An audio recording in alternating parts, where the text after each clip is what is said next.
Hi, everyone. I'm Kate McKay, high performance coach, speaker, and author.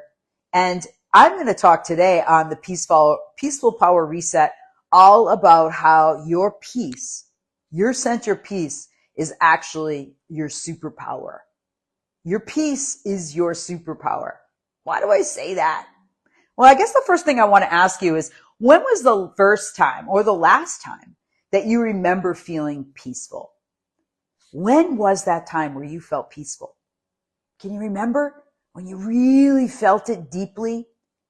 I remember one day a couple years ago, I asked a friend of mine because she seemed really super uber stressed. And I was like, babe, when's the last time you felt peaceful? And there was a pregnant pause, like this big long wait. And she said, I can't ever remember. And I said, not when you were a kid? Not when you... No peace. Never remembers it. And you know what? That kind of broke my heart. Because I believe that the center of all of our greatness, of our clarity, of our purpose, of our drive, of our joy, stems from a place of peace. You could call it God. You could call it whatever you want. But that's why I'm running this challenge, this 28-day challenge of coming on every day to talk about why peace matters so much on the Peaceful Power Reset.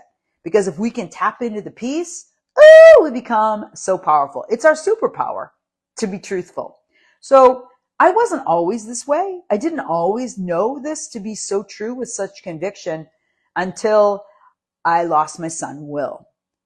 And I talk about him a lot because he was awesome, and also because it's my way of keeping him alive and also teaching you the lessons that he taught me. So when he was like 19 or 20, he came up to me and he goes, Mom, I think I want to go to a monastery. And I was like, what? I was brought up Catholic. And so I was like, oh my gosh, I can have a son that's going to be a priest. Well, he was looking at a Buddhist monastery. And so Google Maps pinpointed one and in California, and that's where he went. And Will was always super calm and super chill. But when he came back, there was a different vibe about him. He was even more calm and more still. And it was pretty wild. I remember one time he had his cell phone and it dropped on the floor and he picked it up and it was broken, like the thing. And he was like, and just stuck it in his pocket. That was Will's way. He never got hot under the collar. It was pretty cool. But you know, when he passed, I got cracked open. My life got completely dismantled. And what I realized was that in that moment, in the breaking up, I allowed that peace to infiltrate me because he modeled it for me. He was so chill. Anyone who knows Will knows what I'm talking about. He was a badass, but he was also extraordinarily chill. He was intense, but he had a vibe about him. And I decided that it was my honor that I could embody those qualities that my son had. Even though he wasn't doing it in bodily form, I'm still choosing to be that light of who he is and who he came here to be. It's pretty amazing. I feel really lucky. So this is what I want to talk about today and why I'm bringing this up, because to be peaceful is, again, your superpower. So how do we tap into it? There's a couple different ways I want to share with you. I think it's really important. I can tell you a story. I can inspire you with different things. But if I'm not providing you tools, what good am I? Because I truly believe that we can tell our story, you and I. And the most important thing is to say, and these are the things I learned, or these are some suggestions, because we're here to light the way of others. And if there's certain lessons that you have that you're here to share, I believe it's our obligation to share those with others. So that's why I'm here talking about why peace is your superpower. All right, here's a couple different ways. Obviously, breathe. Breathe more. Breathe intentionally. Breathe. Be conscious of your breath. This morning I did breath work. I took a long breath in and out, and I was like, oh, dag, I don't even remember the last time I took an 8-count breath. It felt totally different. And it set me up for the day. Like, I still feel like, wow, that was a big breath.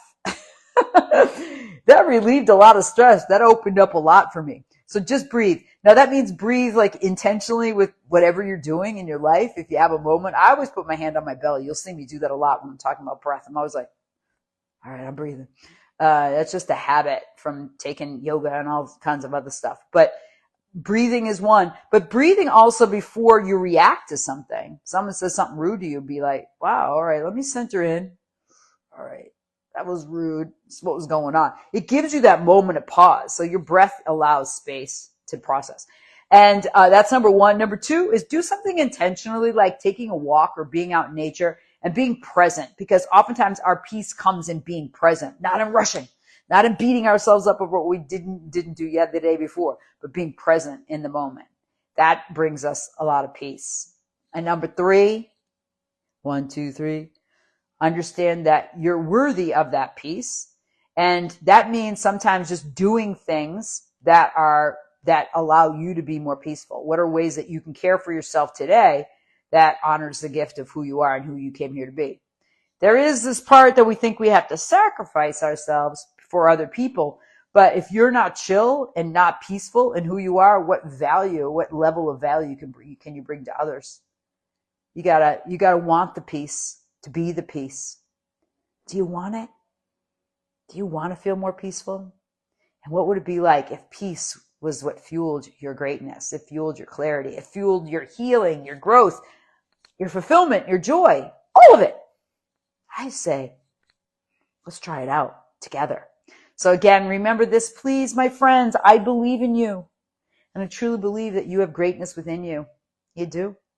And I see that for you. And until tomorrow, remember, peace is your superpower.